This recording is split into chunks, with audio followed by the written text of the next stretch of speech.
Hello, I've been writing some posts on my blog about TTRPG related themes, and I think I will just start making videos reading them. So, this is my last one. It's titled The Characters We Fell in Love With. You don't always expect it. Sometimes you make a character for fun. Maybe you pick the class because it sounded cool, or because your group needed a rogue. You wrote a short backstory, gave them a weird voice or quirk, maybe made a joke about their name, and then somehow, after a few sessions, they stuck. They lived. They became more than numbers and gear, and you realized you kinda love this character. It's happened to me more than once. I've made so many characters over the years that I've lost count. Some were hilarious disasters, some never got off the ground, and some felt like pure magic. Like a halfling assassin who was cheerful, bubbly, and incredibly deadly. That contrast of evil and happy go lucky just worked. I didn't know if she'd last long, but I always felt like sooner or later her luck would run out. It was like her destiny was to end badly. The more I played, the more I wanted to see what she'd do next. She was originally created for a game inspired by the book series War of the Spider Queen, a dark, twisty world that got me thinking about what a party of evil characters may look like. Not a carbon copy of the books, but our own cast. And mine was a cheerful killer, evil, yes, but fun, naive, playful. And I was hooked. And it's not just her. I had a super lawful halfling paladin named Nakia, part of a game where our characters were loosely inspired by cell phone brands. I play a draw wizard who escaped the Underdark and became a naturalist, completely fascinated by magical beasts of the surface world, while still being haunted by Lald's priesthood. Each of them had their own charm, their own spark, and none of them ended up exactly how I imagined. Sometimes I start with a concept, but once I begin playing, the characters start changing, evolving. Sometimes the dice guide the change, sometimes it's just a moment of inspiration, or something unexpected another player says. When you play in a group, your PC doesn't exist in a vacuum. They bounce off of the others, reflect them, push them, get changed by them. And if the campaign lasts long enough, you can look back and see how they grew. That's one of the best parts. The character surprises you. They become more alive than you intended. When that happens, the game starts spilling out of the game. I start writing stories, drawing scenes, imagining their life beyond the campaign, use them in solo games or sneak them into my world as NPCs when I GM. It's like having a playlist you never get tired of. They kept giving. Sometimes they become a kind of creative fuel, not just for playing, but for everything else creative. And honestly, I consider doing all that other stuff, drawing, writing, thinking about them, just another way of playing, especially in solo games.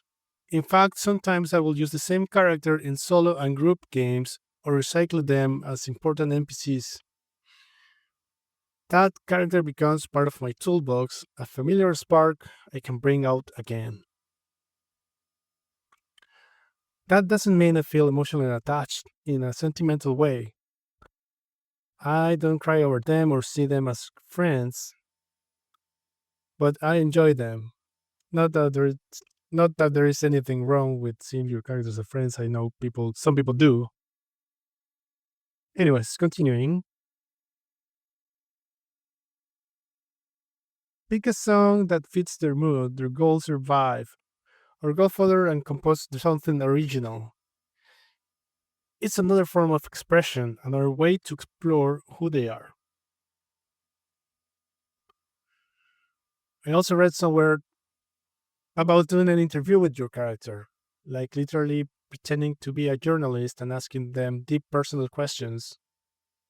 Not my idea, but it stuck with me. It's a fun exercise and it can really help you figure out how your character thinks, talks, and reacts. Then there is the visual side. Some people cosplay their characters, others commission artists to bring them to life. Others, well, you can also use AI, why not? Why not? You can print custom miniatures or even go big and make a full on thread. That's something I would like to do someday. uh, I've seen people invest in all kinds of physical mementos, and it's always touching, like honoring a story that meant something. I didn't write it here, but there's also people that commission custom die sets for their characters.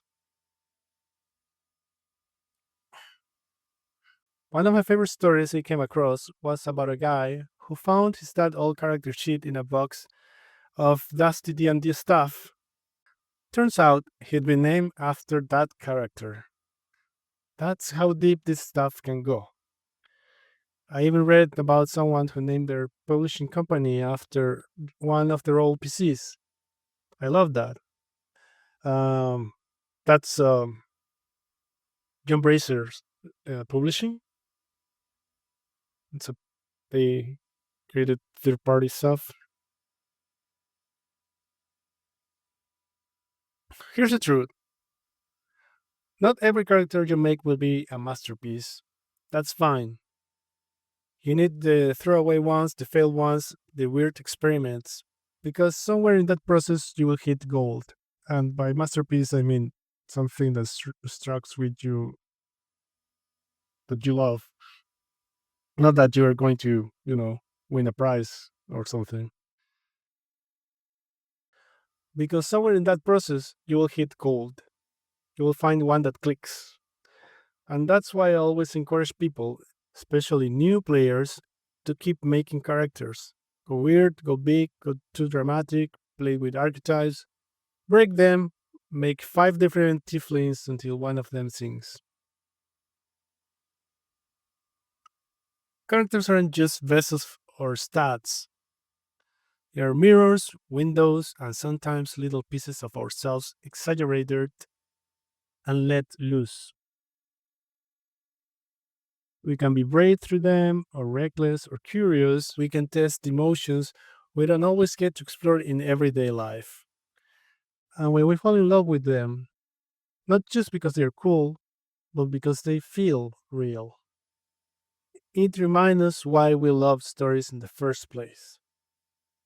It's a great experience. I recommend it 100%. And if you're just starting, don't worry if your first character doesn't land. Keep creating, keep trying things. Try giving them theme songs, try writing interviews, draw them, or commission someone to, or use AI if you want. Write them poems or dump journal entries. Let yourself explore. Because all this, it's creativity. And whether you're shy or bold, serious or silly, this kind of play does something good to your brain. It boosts creativity. It builds confidence. It lets you create something that's yours, fully yours, and share it if you want. Just keep going until you find the one that hits you right in the creative core, the one that makes you laugh or draw or stay up night thinking about their next move. That's your spark. That's the character you fell in love with. If you got a character you love, or you've just started making one you're curious about, I'd love to hear about it. Share your stories, your drawings, your playlists, whatever you've made. Leave a comment, send me a message, or tag me if you've posted it elsewhere. And if you haven't tried this yet, what are you waiting for? Make a character, let them surprise you, then make another. You never know which one you will fall in love with. Yep, that was the article. Thank you very much for watching and hearing. I hope you had fun. Bye.